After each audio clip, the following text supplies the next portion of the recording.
Sun rose slowly over Maplewood, casting long shadows across Elias Carter's quiet farm. He stood in the doorway of his small wooden house, watching the light creep over the fields.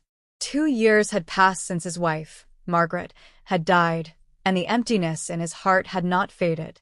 Inside, his 2 young sons, Thomas and Jacob, still slept. They were good boys, but Elias could see how much they missed their mother. Thomas, the older one, tried to be strong, but sometimes at night, Elias would hear him crying softly into his pillow. Jacob, only 6, still asked when Mama was coming back. Elias never knew what to say. Every morning, Elias worked the fields alone. The neighbors sometimes offered help, but he always refused. He didn't want pity. At church on Sundays, well-meaning folks would tell him, "You ought to find a new wife, Elias. Those boys need a mother." But the thought of replacing Margaret made his chest ache. How could anyone ever take her place? Winter was coming, and the farm felt colder than ever. The wind whistled through the cracks in the walls, and the fire in the hearth never seemed warm enough. Elias would sit by it late at night, staring into the flames, wondering how he was supposed to keep going like this. One evening, as he tucked the boys into bed, Jacob hugged him tight and whispered, "Papa, I had a dream about Mama last night. She said we shouldn't be sad anymore." Elias swallowed hard and kissed his son's forehead. But as he walked back to the empty kitchen, he wondered, was it even possible to stop being sad? Little did he know that soon his life would change forever. Just a few miles away, a train was coming, carrying a woman who would change everything. But for now, Elias Carter was just a lonely widower, staring out at the dark fields, wondering if he would ever feel whole again. Clara Dawson stood before the cracked mirror in her tiny Hartford bedroom, carefully adjusting the lace collar of her traveling dress. The fabric strained slightly at the shoulders, a fact that made her bite her lip in worry. She smoothed the dark blue wool over her hips, turning sideways to examine her reflection. "You're sure this is the right choice?" Her mother's voice came from the doorway, sharp as always. "Once you leave, there's no coming back. Not after the way you've shamed us." Clara kept her hands steady as she pinned her hat in place. "Mr. Thompson's letters were very kind, Mother. He says Maplewood is lovely in autumn." The words tasted like ash in her mouth. A bitter laugh answered her. "Kind? A man who's never seen you? Don't be naive." Her mother stepped forward, her own slender frame casting a shadow across Clara's reflection. "At least your sister married well. But you? 26 years old, and this is the best you can do." The trunk by the bed held all Clara's worldly possessions: 2 dresses, her grandmother's Bible, and the carefully saved train fare. She closed the lid with finality. "The train leaves in an hour." The station platform swarmed with travelers, but Clara stood apart, clutching her ticket like a lifeline. Mr. Thompson's last letter had been full of promises: a cozy home, respectability, children someday. She traced the looping signature with her thumb as the steam engine roared to life. For 12 rattling hours, Clara stared at the changing landscape, imagining her future husband's face. Would his eyes crinkle when he smiled? Would he laugh at her nervous habit of twisting her wedding ring? The letter in her pocket mentioned he worked at the lumber yard, that he enjoyed poetry. Surely such a man would see past.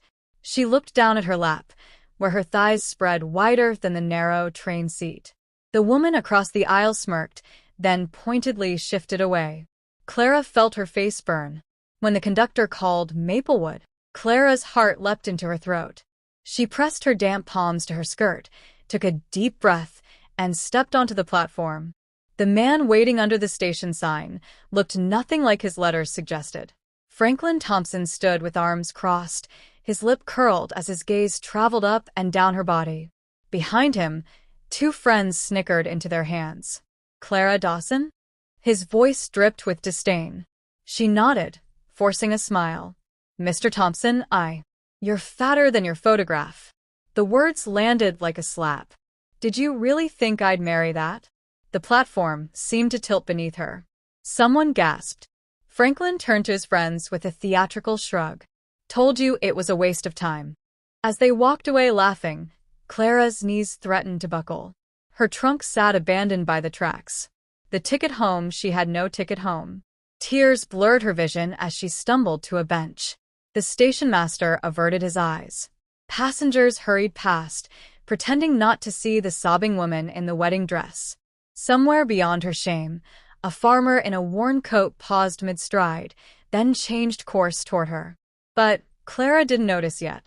She was too busy watching her future disintegrate in the autumn sun. The morning air at Maplewoods Railroad Station carried the scent of coal smoke and damp earth as Elias Carter stood motionless on the platform, lost in thought.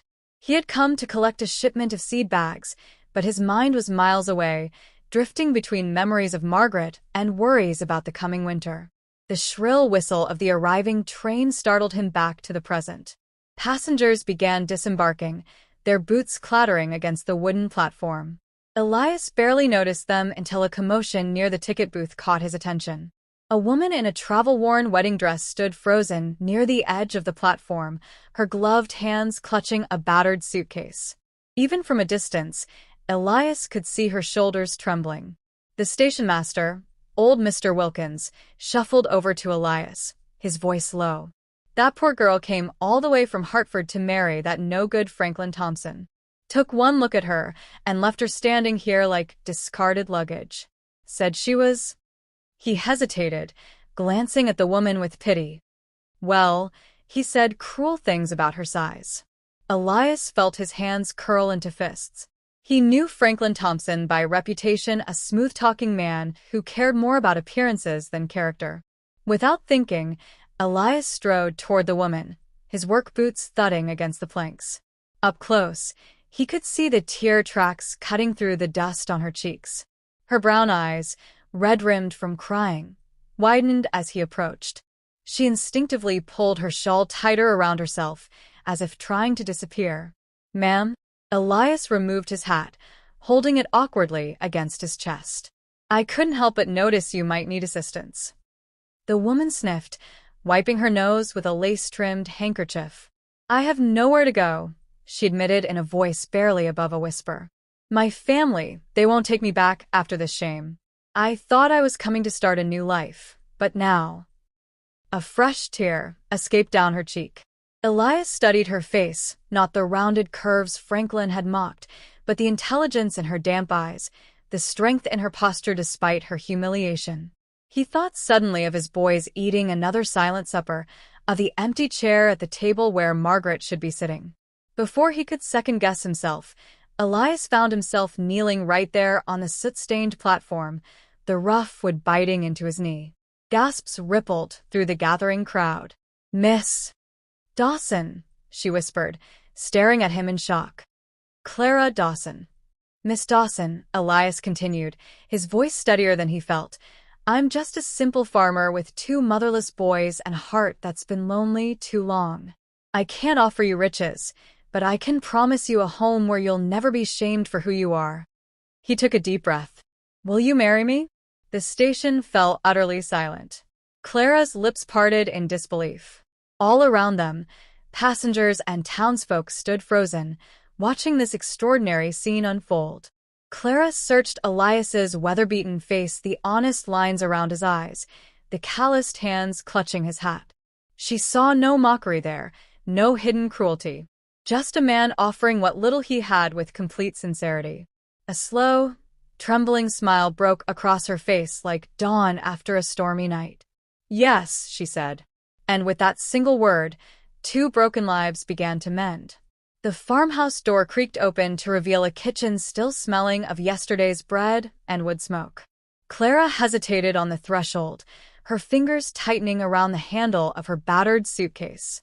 The walk from town had been silent except for the crunch of Elias's boots on the gravel road and the occasional sniffle she couldn't quite suppress. "Boys!" Elias called into the dim interior. 2 pairs of footsteps thundered down the stairs before skidding to a halt at the sight of the stranger in their doorway. Thomas, the older boy with Margaret's wide eyes, stared openly at Clara's swollen face and rumpled dress. Little Jacob hid behind his brother, peeking out with one eye. Elias cleared his throat. "This is Mrs. Carter now." She'll be staying with us." The words hung in the air like dust motes caught in the late afternoon sun. Clara forced her stiff lips into what she hoped was a reassuring smile. The boys said nothing. The kitchen revealed a home frozen in time. A woman's apron still hung from a hook by the stove. Hand-embroidered curtains fluttered at the windows. Clara's stomach twisted when she noticed the careful line of Margaret's handwriting on the chalkboard above the wash basin. "Market day tomorrow, eggs 10 cents. "I'll make supper," Clara blurted, desperate for something to do with her hands. Elias looked ready to protest, but exhaustion won out. He simply nodded and led the boys outside to finish chores. Alone in the unfamiliar kitchen, Clara rolled up her sleeves. The flour bin was nearly empty, the larder sparse. She found dried beans, a knob of salt pork, and 3 wrinkled carrots. With practiced hands, she built a fire in the stove, the heat soothing against her still-chilled skin. By the time the men returned, the house smelled of simmering broth and fresh cornbread.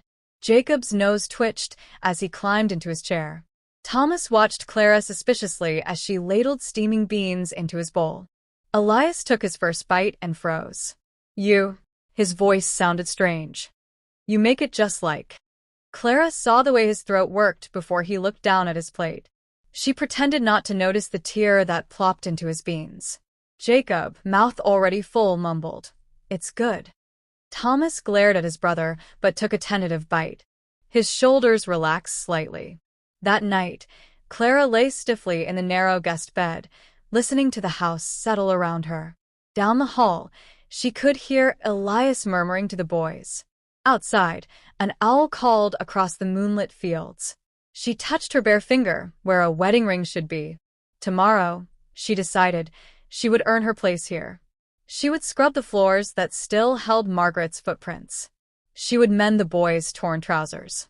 She would make herself useful until perhaps, someday, she might belong. Somewhere in the dark, a floorboard creaked. Clara held her breath until she realized it was just the old house breathing around her, making space for one more.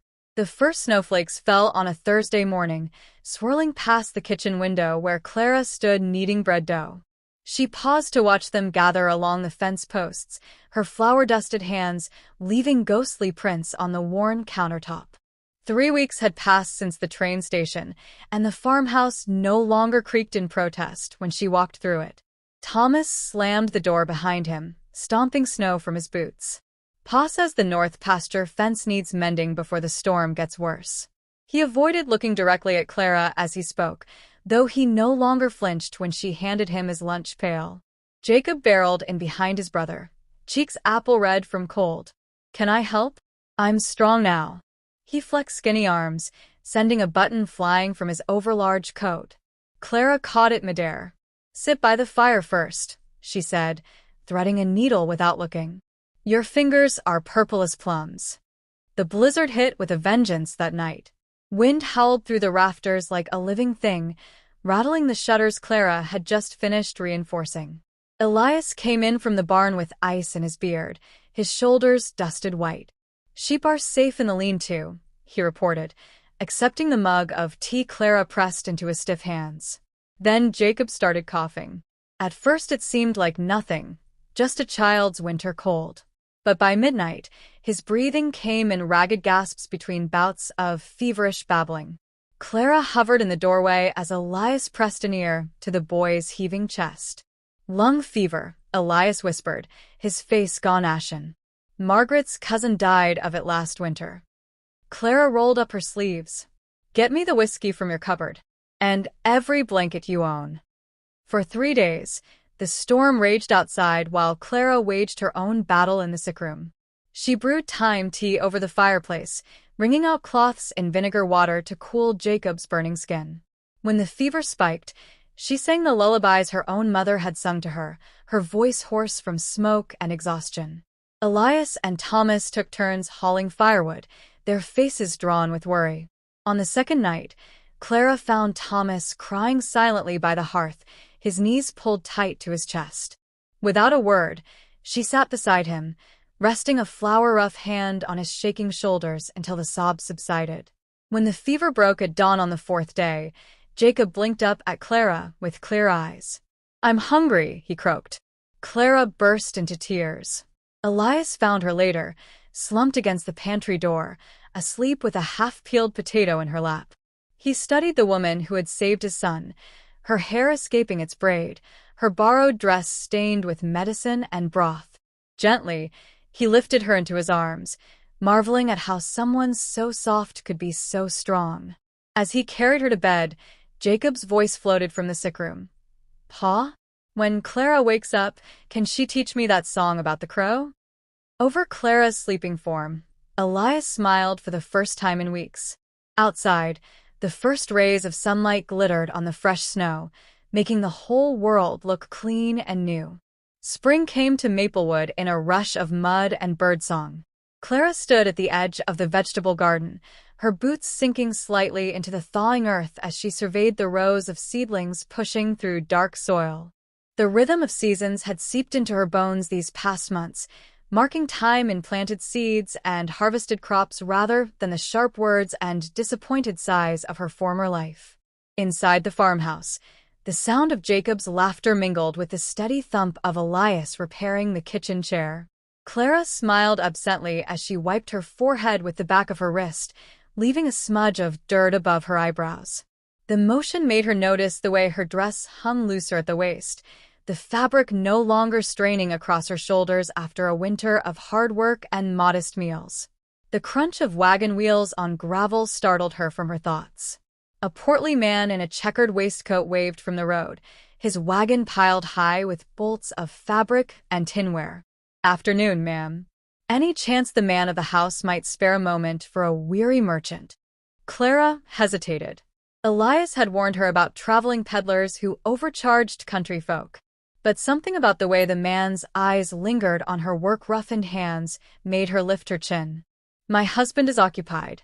Perhaps I can assist you." The merchant's eyebrows rose, but he climbed down obligingly. "Samuel Green at your service, madam. Got some fine woolens from Albany, if you've coin to spare." Clara trailed her fingers over the fabrics, her practical eye noting the quality. Then she paused at a half-hidden bundle near the wagon's tailgate. "What's this?" "Ah." The merchant brightened. "Raw fleeces from my last stop. Meant for the mill-in." "How much for two?" Clara interrupted. An hour later, Elias emerged from the barn to find Clara bent over the kitchen table, her arms elbow-deep in greasy wool as she carded the fleece with practiced strokes. "Thought we agreed not to trust peddlers," he said mildly, watching the rhythmic motion of her hands. Clara didn't look up. "My mother taught me to spin before I could read. If this works." She flicked a lock of wool, sending golden fibers dancing in the sunlight. "We could trade the yarn at market. Maybe earn enough for Jacob's new boots." Elias opened his mouth, then closed it. He picked up a handful of the cleaned wool, rubbing it between his calloused fingers. "You never mentioned you could do this." Clara's hands stilled. "No one ever asked."